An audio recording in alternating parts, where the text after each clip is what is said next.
tout d'abord, je te dirais que je n'ai pas eu des grandes ambitions.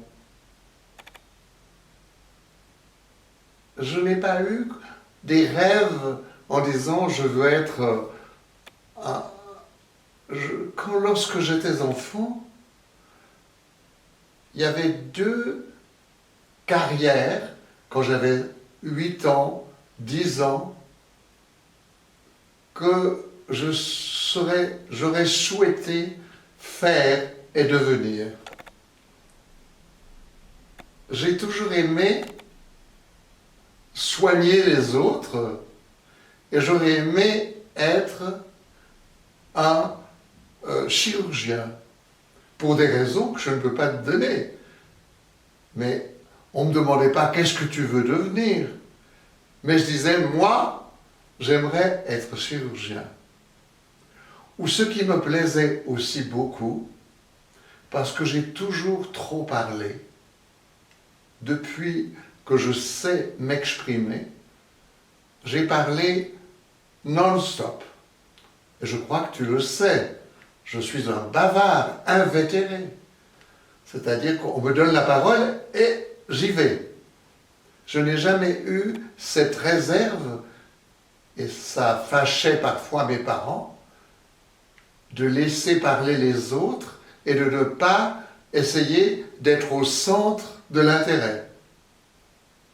J'ai toujours souhaité un peu, chez les autres, chez mes oncles, chez mes tantes,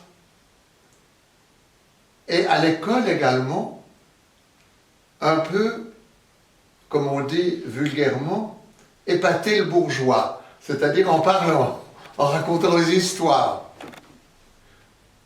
Alors, je voulais être soit chirurgien, pour pouvoir guérir les gens rapidement. Je me disais, la médecine, c'est très bien, mais c'est lent. Tandis que le chirurgien, tu coupes et tu enlèves la maladie, ou tu guéris, ou tu... voilà. Et alors, l'autre, c'est pas un métier. Je voulais être pasteur. Protestant, donc je suis né protestant d'une mère catholique, mais je trouvais que être en chair, tu sais ce que j'ai en chair, pouvoir parler devant les gens qui t'écoutent, ça me fascinait. Depuis ton enfance? Depuis l'âge de 8 ans. À Noël, par exemple, pour te donner un exemple, nous avions toute la famille qui venait fêter là. C'était le tour de papa et maman d'organiser pour les Ramseillères de Versoix une fête. Et avec un cousin qui est mort et qui avait mon âge. Et tu sais ce que c'est qu'un sapin de Noël? Bien sûr. Avec les bougies, on avait allumé tout ça. Et je suis monté sur un fauteuil qui est maintenant chez mon frère. C'est pas un souvenir de la chute. Je suis monté sur le fauteuil, il y avait mon cousin qui était assis là, et j'ai commencé à faire un prêche, c'est ce que c'est un prêche, de pasteur protestant. Et je gesticulais, le siège tombe, c'était un gros fauteuil, et tombe sur l'arbre, mais c'était pas à l'électricité, c'était des bougies. Donc, remue-ménage, des cris qui arrivaient, ça aurait pu mettre l'incendie à la maison, le feu. Tu vois que c'est déjà une preuve de mon bavardage absolument comme ça. Et je ne me suis jamais guéri, mais je dois te dire que je ne crois pas que je faisais ça pour ma propre gloire, pour me mettre en avant. J'avais une jouissance, j'ai toujours eu une jouissance de raconter des histoires aux autres. Mais cette qualité t'a amené devenir un bon orateur. Peut-être, je n'ai jamais fait de politique, donc j'ai pas pu utiliser tout ça, mais ça m'a été naturellement très utile comme diplomate. Exactement.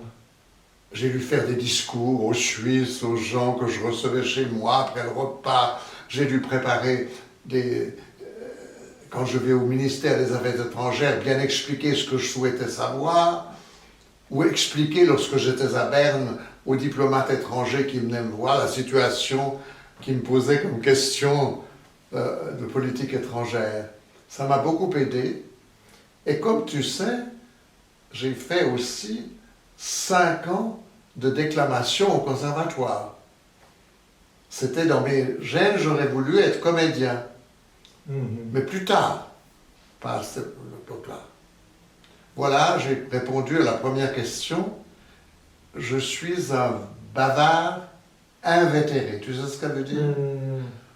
Ça veut dire que j'ai été relativement un gentil garçon, j'ai été relativement un bon élève, j'ai été relativement un garçon qui n'était pas trop bête, je pense. Mais mon défaut principal, c'est que j'aimais dominer un peu dans la conversation. Et dans l'intérêt de la lecture aussi, ce que j'avais lu, je l'expliquais aux autres. C'est bien. Est-ce que ton père, surtout ton père, il a vu que tu es déjà devenu un avocat, diplomate? Non. Non. Malheureusement, je dois dire, j'ai perdu mon père, j'avais 13 ans et demi. 13 ans et demi. Alors, non seulement j'ai été orphelin de père à 13 ans et demi,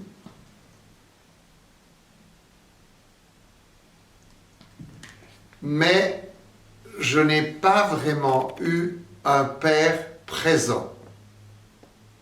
Car, à l'âge de 22 ans, mon père est parti pour l'Afrique comme inspecteur général d'une grande maison de négoce coloniale qui a été fondée par des Suisses,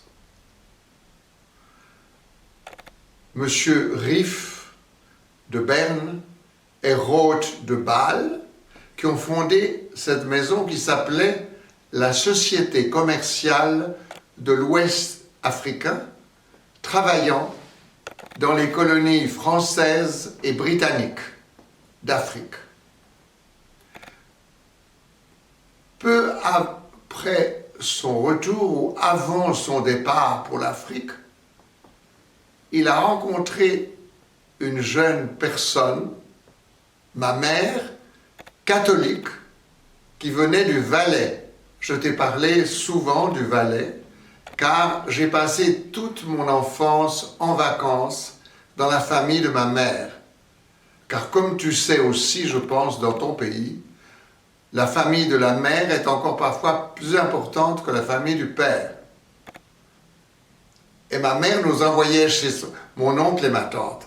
Mais ma mère a attendu 8 ans pour épouser mon père, qui lui disait toujours, quand il rentrait après 2 ans d'absence d'Afrique, « Attends, je mets de l'argent de côté, nous allons construire une maison que je te montrerai un jour avec soi. » Et maman a attendu donc 8 ans. Elle s'est mariée, elle avait 32 ans quand elle s'est mariée. Donc à l'époque, elle était une vieille fille. Tu sais que, an old maid, quand elle a épousé mon père. Et elle savait qu'en épousant mon père, elle aurait un mari qui aurait été absent régulièrement et que c'est elle qui devait s'occuper de la maison, puisqu'on avait construit une maison où j'étais pas né encore. Et en plus, ma mère a eu un premier fils en 1928, qui aurait bientôt 100 ans donc, dans 4 ans, mon frère. Malheureusement, il est mort, il avait 6 semaines, et mon père ne l'a jamais connu. Et c'était très dur pour ma mère, tu imagines, de faire un enfant. Elle était mariée, naturellement. Ils avaient fêté les noces en Suisse avec mes grands-parents et tout. La famille. Mon père est parti pour l'Afrique. Ma mère était enceinte. Elle a accouché 9 mois plus tard. Et mon frère a eu un grand problème de santé puisqu'il a eu une péritonite aiguë et il est mort. Et pour ma mère, ça a été tragique car mon père ne l'a jamais vu. Alors, à la suite de cette mort de mon frère, que je n'ai jamais connu, c'était 1928, ma mère est partie par Marseille en bateau pour la Côte d'Ivoire, Ivory Coast. Elle est partie en Côte d'Ivoire rejoindre mon père. Et ça a été pour elle un des grands moments de sa vie. Et là, mes parents ont conçu un autre enfant, ma sœur. Et ma mère est rentrée d'Afrique en bateau à 8 mois pour accoucher en Suisse, parce qu'à l'époque, les femmes européennes ne voulaient pas avoir des enfants en Afrique parce qu'il n'y avait pas de services de santé très développés, tu sais bien, c'était les colonies. Alors ma mère est rentrée chez ses parents et elle a accouché chez ses parents en Valais, à Martigny, de ma sœur. Et mon père, heureusement, était là, il n'avait déjà pas vu le premier et il voulait être là pour au moins. Et mon père a toujours été beaucoup attaché à sa fille, ma sœur, qui avait 8 ans de plus que moi, par la suite, naturellement. Et mon père l'a vue naître. À l'époque, tu sais, ça ne se faisait pas que le mari soit là, à côté, au moment de la naissance. Ma mère ne voulait plus retourner dans une clinique, elle a accouché chez ses parents. Dans la chambre à coucher qu'elle avait à disposition chez mes grands-parents en Valais. Ensuite, elle est repartie en Afrique avec mon père, ma sœur qui avait quelques mois, et voici qu'elle retombe enceinte et elle met 1 an et demi plus tard un fils, mon frère, qui a 93 ans, comme on dit en français de Genève, 93 years of age, today. Mon frère qui a donc 6 ans de plus que moi. Et ma mère avait décidé, et je crois mon père aussi, on arrête de faire des enfants maintenant. Parce qu'il y avait déjà eu 3, dont 1 est mort. Et mon père revenait donc tous les 18 mois. Et je ne sais pas si tu peux imaginer, à l'époque, dans les années 30, une femme toute seule avec soi, dans une belle maison, avec tout ce qu'il faut. Mon père avait un beau salaire, une belle position, mais ma mère n'avait pas de mari à la maison. Elle devait diriger la maison, notre éducation, tout. On avait une aide à la maison, à l'époque, il y avait encore ce qu'on appelait une bonne qui restait là. Et en 1936, voici qu'elle tombe enceinte. Alors, ma mère, elle avait 44 ans. Donc, je devrais être encore plus idiot que je ne le suis, mon cher. À l'époque, une femme de 44 ans donnant naissance à un enfant, on pensait qu'il serait idiot toute sa vie. Ce qu'on a pensé avec raison, sans aucun doute. Alors, ma mère n'était pas contente du tout d'être enceinte à 43 ans et des poussières. Et je suis arrivé dans ce monde. Mon père m'a connu seulement 18 mois plus tard. Pas facile, hein? Et 2 autres enfants à élever, et moi qui arrive, et juste avec l'aide d'une jeune fille qui venait de Soleure pour s'occuper un peu, aider ma mère. Ça se faisait à l'époque, on n'a plus tout ça maintenant. C'est fini. Alors, mon père, et c'est pour ça que je crois n'être pas complètement idiot, il était fier et heureux d'avoir encore un fils. Et donc, mon père, et c'est un homme assez étonnant, c'est quand il était avec nous, l'éducation, c'était ma mère, la nourriture, c'était maman, la maison, c'était maman qui s'en occupait, et papa nous donnait des connaissances de base de l'histoire suisse, de tout, dès notre enfance, de nous faire de bons Suisses, et surtout d'aimer ce pays dans lequel nous sommes, et d'autre part, nous donner une affection totale. Papa était là, maman était là pour nous surveiller, pour nous gronder, pour nous éduquer, et nous donner de l'amour. Mais au fond, c'est papa qui était le chef de l'affection générale,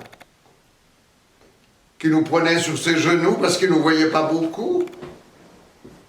Alors papa était assis ici, il m'avait dans les bras, puis j'étais un petit comme ça, mon frère sur les genoux et ma sœur qui se couchait sur papa On l'avait que quelques mois et nous avons réalisé cela. Nous l'avons senti. On savait que papa repartait parce que maman disait il faut être sage, papa est là, il va repartir.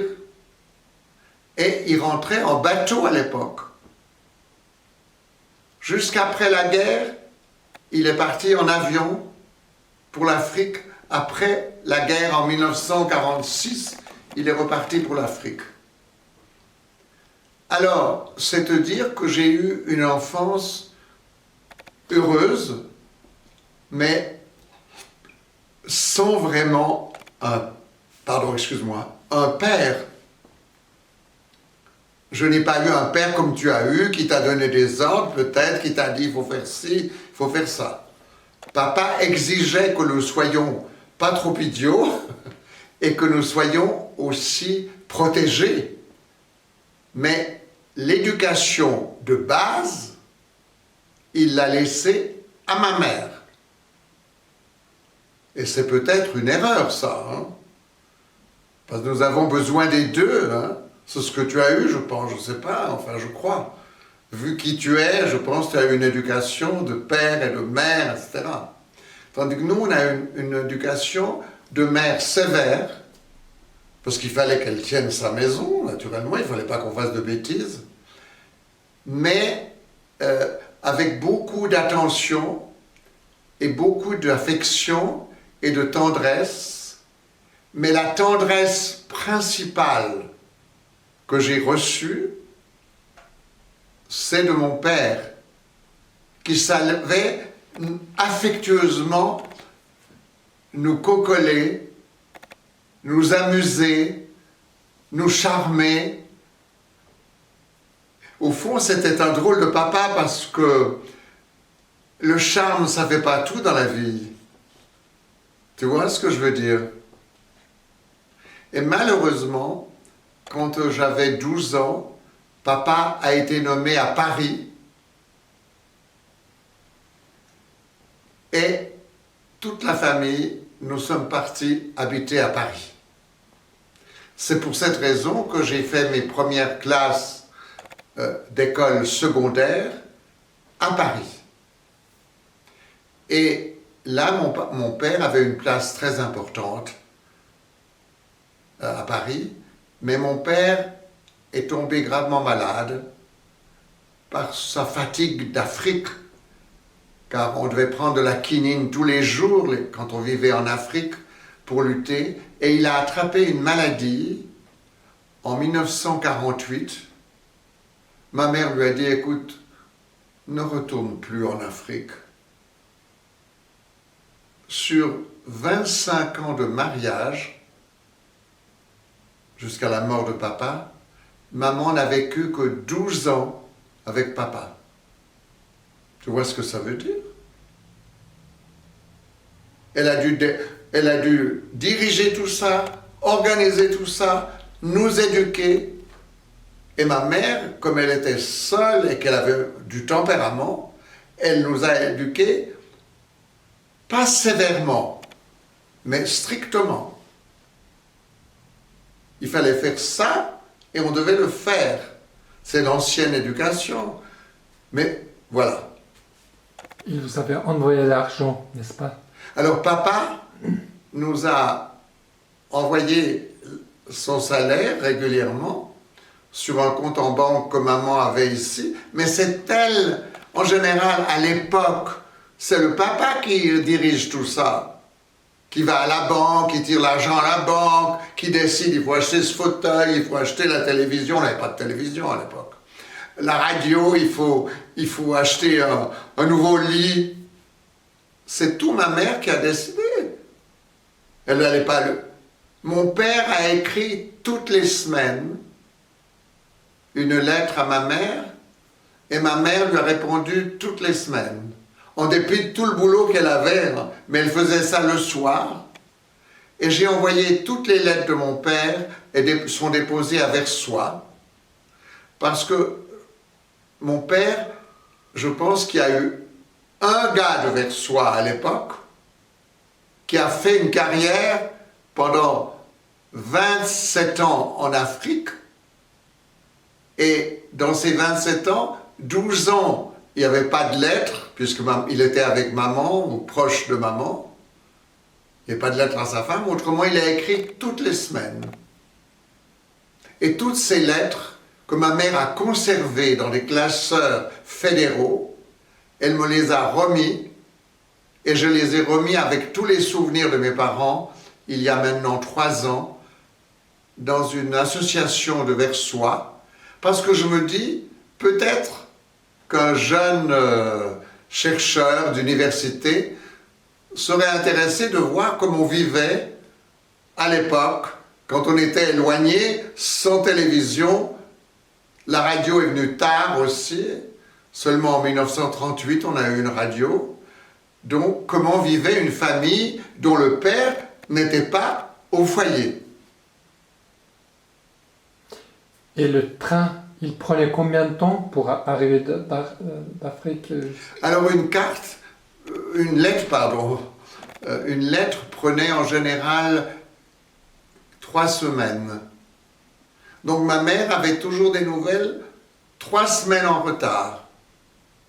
Mes parents n'ont jamais fait un téléphone, ça n'existait pas vraiment, il fallait passer par Paris, Londres, je ne sais pas quoi, et ma mère aurait été effrayée que papa téléphone.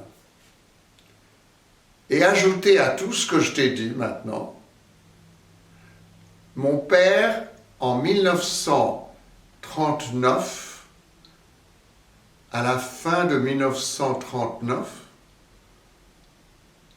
oui, est arrivé en Suisse pour passer ses vacances. Et voici qu'éclate, au mois de septembre 1939, la Seconde Guerre mondiale.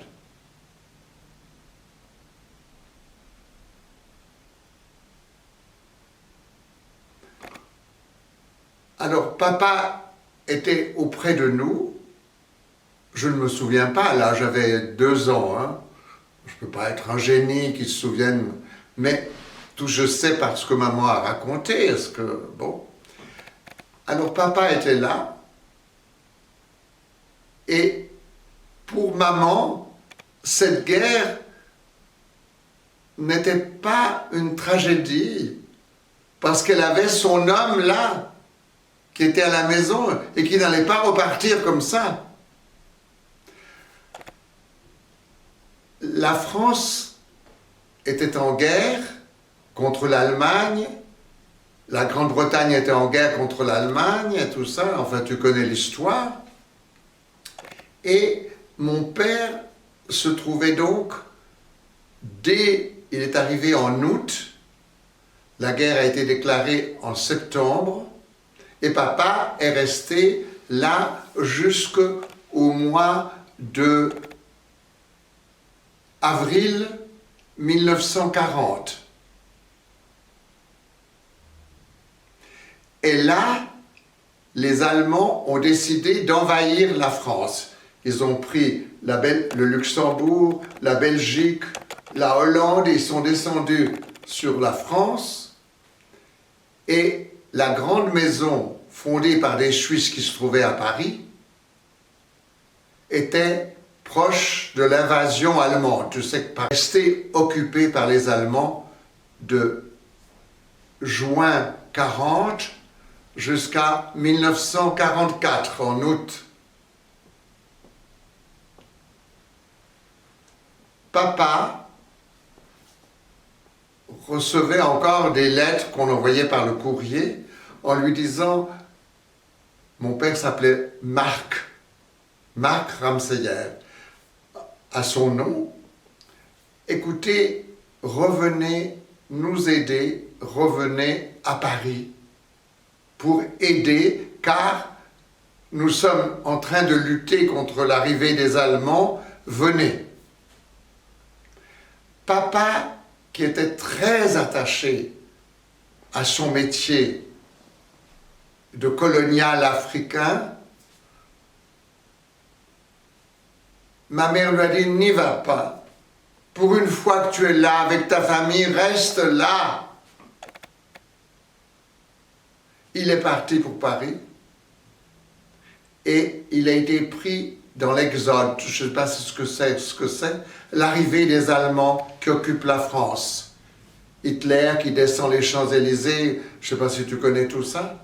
Mon père a aidé, avec d'autres employés de cette grande boîte, de transporter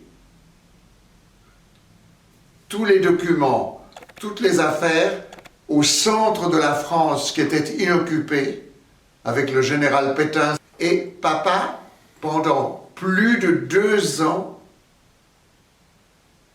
a été condamné à être en France, sans nouvelles de sa part, presque pas, car toutes les lettres étaient censurées par l'Allemagne.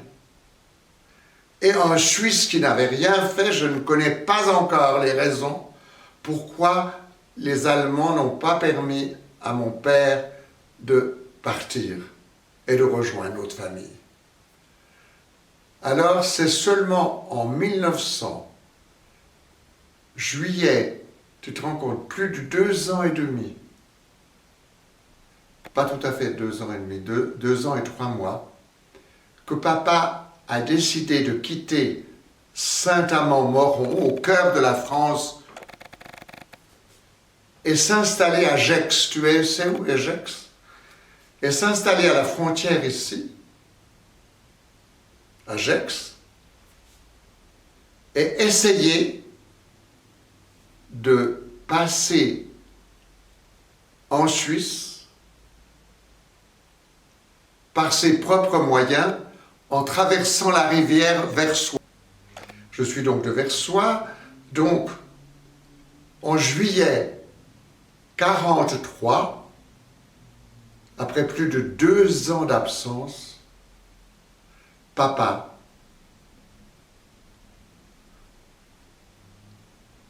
s'est installé dans un hôtel à Gex, qui existe toujours d'ailleurs, a pris un sac de montagne Et tous les jours, il se promenait près de la frontière, où il y avait les Allemands qui contrôlaient la frontière. Et un jour, un matin, vers 11 heures, il n'y avait pas de patrouille, une patrouille allemande qui surveillait, et il a vu l'autre côté qu'il y avait des gens qui fauchaient les blés. Il n'y avait pas d'électricité comme maintenant. Et il dit, mais ça, c'est Versoix, c'est mes amis Picot qui sont là en train de faire l'autre côté de la rivière. Mais il y avait des fils de fer barbelés. Mon père, voyant que les Allemands n'étaient pas là, il y avait une compagnie, un groupe de soldats qui avait passé une demi-heure avant. C'était en juillet. Papa s'est dit, je traverse. Il aurait été naturellement tué, on le trouvait à mitraillette. Un type qui traverse comme ça. Il a traversé et s'est retrouvé, il avait de l'eau jusque-là, un sac que j'ai donné à Versoix aussi, que papa ou maman avaient toujours gardé ça, et il a passé l'autre côté de la frontière et a vu ces gens qui se disaient, qu'est-ce que c'est que ce bonhomme qui débarque tout mouillé. Et là, c'était en juillet, il faisait très chaud. Il a traversé, il a eu de l'eau jusque-là. Pour traverser, il est arrivé sur côté suisse. Et il voyait ces faucheurs. Il s'est approché, il a dit, qu'est-ce que vous faites là, monsieur? Il a dit, mais je suis Marc Ramseyer. Vous êtes la famille Picot? Oui, je suis Marc. Oh, mais qu'est-ce que vous foutez là? Et alors, il est allé là, et puis, ils l'ont reçu à la ferme. Ils l'ont reçu, ils lui ont donné un linge et tout ça pour qu'il se sèche. Et il a dit, la première chose que j'aimerais faire, c'est téléphoner à ma femme. Et comme mon père, typiquement de papa, qui était un humoriste qui savait rire, il téléphone à maman, qui n'avait pas entendu sa voix depuis 2 ans et demi. Pas de téléphone, rien comme toujours, hein. 2 ans et demi sans entendre papa. Jamais en téléphone. Des lettres, oui, des cartes censurées en général, donc il ne pouvait pas dire grand-chose. Et il a téléphoné à maman et lui dit, je sais pas, il a fait même une plaisanterie, tu te rends compte? Il a fait une plaisanterie pour téléphoner à maman. Je me souviens pas vraiment, j'avais donc à peine 5 ans. Mais je me souviens quand même que ma sœur et mon oncle sont partis à bicyclette, il n'y avait pas de voiture à l'époque. C'était la guerre, il n'y avait pas les gens et pas de voiture. Il a dit, j'ai besoin d'un pantalon. Maman avait gardé tous les habits de papa, naturellement. Pantalon. Et papa, ma sœur, l'aînée, qui avait donc en 43, elle avait 13 ans, elle est partie avec son parrain, qui était l'oncle aîné de papa, qui habitait à côté de chez nous. Ils sont partis avec une paire de pantalons, une chemise, une veste de papa emballée dans une valise attachée, et tous les deux à bicyclette, ils sont partis à Sauverny. J'ai un vague souvenir, mais je crois que c'est plutôt un récit que des souvenirs de l'arrivée de papa. Et sur nous, ça a changé notre vie. Papa était de retour. Et maman aurait aimé qu'il ne reparte jamais, mais il a voulu, il était fou de l'Afrique. Et là, malheureusement, le virus africain, il est reparti pour l'Afrique en avion, là, cette fois. Il y avait les avions en 48. Il y avait, à Cointrin, ça avait l'air d'un petit aérodrome où tu avais des maisons de bois. Pour l'arrivée, c'était des maisons de bois. Tu vois ce que c'est devenu aujourd'hui. Toi qui es rentré en avion récemment. Il y avait une baraque en bois où arrivaient les avions, les douaniers, etc. Et papa est reparti en Afrique. Et là, il a attrapé, malheureusement, une grave maladie qui s'appelle la leishmaniose au Tchad, dans la République du Tchad, qui n'était pas une République du Tchad, qui appartenait à la France à l'époque. Et papa a été gravement malade, ce qui fait qu'il en est mort 48, il en est mort en 51, ça fait 48, 50, 3 ans plus tard. Et entre-temps, nous nous sommes installés à Paris, parce qu'il a été nommé un des directeurs à Paris. Et c'est pour ça que j'ai fait l'école en France au début, j'ai fait le lycée à Paris, etc.